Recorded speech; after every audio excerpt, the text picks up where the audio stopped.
আমাদের বুদ্ধদেবের যে বাক্য ছিল, হ্যাঁ, যে বুদ্ধম শরণম গচ্ছামি, সংঘং শরণম গচ্ছামি, ধর্মম শরণম গচ্ছামি, মানে এইসব যে উদ্ঘোষ ছিল তাকেও আমরা অবতার রূপে গ্রহণ করি বুদ্ধদেবকে।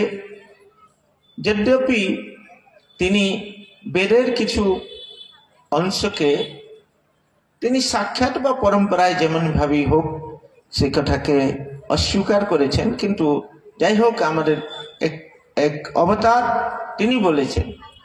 তো সেরকম আমরাও সেই উদ্ঘোষ আমরা করতে পারি, শ্রী শ্রী ঠাকুর মহারাজের শরণে যাব, আর সংঘের শরণে যাব, আর ধর্মের শরণে যাব।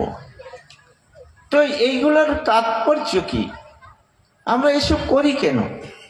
কারণ যে কোনো কাজ আমরা করি না কেন, সেই কাজের পেছনে একটা উদ্দেশ্য তো থাকে। শাস্ত্রে একটা কথা আছে, প্রয়োজনম অনুদ্দেশ্য মন্দপি ন প্রবর্ততে, মানে প্রয়োজন ছাড়া কোনো কম বুদ্ধিমান ব্যক্তি, মন্দ বুদ্ধি ব্যক্তিও কোনো কাজে প্রবৃত্ত হয় না।